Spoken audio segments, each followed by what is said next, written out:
Kkooti Ensukulumu emaliriza okuwulira okusaba kwa munnamateeka Hassan Mabiriizi mwayagalira ewe ekiragiro ekiyimiriza obwakabaka bwa Buganda okusolooza obusuulu ku bantu abawangalira ku ttaka lya Buganda.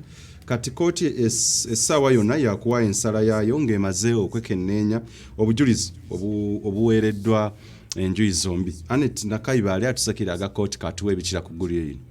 Munnamateeka Hassan Mabiriizi asabye kkooti Ensukulumu ebadde ekubirizibwa mulamuzi Esther Kisaakye ewa ekiragiro ekiyimiriza obwakabaka bwa Buganda okugenda mu maaso n'okusolooza obusuulu ku bantu abalina ebibanja ku ttaka lya Kabaka okutuusa ng'okuwulira omusango gwe ogw'okujulira kuwedde. Mabiriizi awakanya obwakabaka bwa Buganda okusolooza obusuulu ku bantu abalina ebibanja ku ttaka lya Ssaabasajja nti kino kimenya mateeka kuba Kabaka si nnannyini ttaka wabula aliwo ng'omukuumi.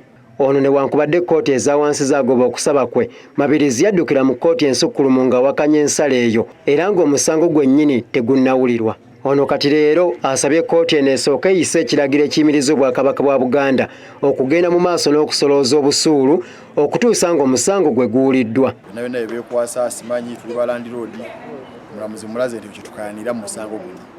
Ekitukayanya kiri nti yeeyita landiroodi ate nga ssemateeka agamba nti trustee. Kati n'olwekyo that's why ngamba nti kkooti esooke emuyimiriza okubaako byakola okutuusa omusango nga guwedde.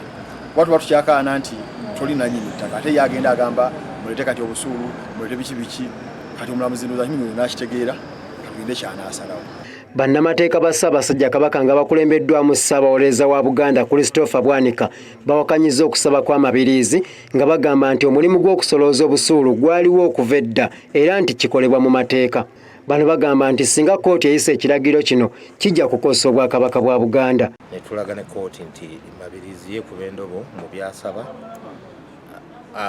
akikakasa nti Ssaabasajja yaddizibwa ettaka era yali ku byapa ate n'asaba kkooti egambe nti si nannyini ekirimu okubuzaabuza naye kyasaba kyennyini alinga atakimanyi. Ono era tutegeezezza nti Mabiriizi talina buyinza buleeta musango mu kkooti ku lw'abantu abateemulugunyangako ku kusasuzibwa obusuulu. Okuleeta omusango ku lw'abantu abalala balina okuba nga bakukkiriza mu buwandiike ate kkooti enkulu erina okuba nga yakuwa ekiragiro ekikukkiriza okwolereza abantu abalala.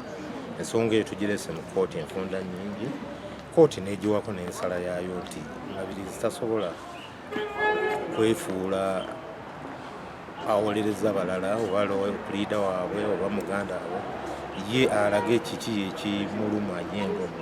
Kyo bakyogera dda ne mu makooti ga wansi neera baasemba nakyo kuba mulazi n'omulaga nti essaawa yatuuka omulamuzi n'abagamba kale oba mugamba nti Mabiriizi ayita omusango ku lw'abantu abalala naye kennyini agambe jjajjaawe mu Sserunnyomo ali ku ttaka ly'e Kasana kampulire ogugwe nako tebaagala kuguwulira.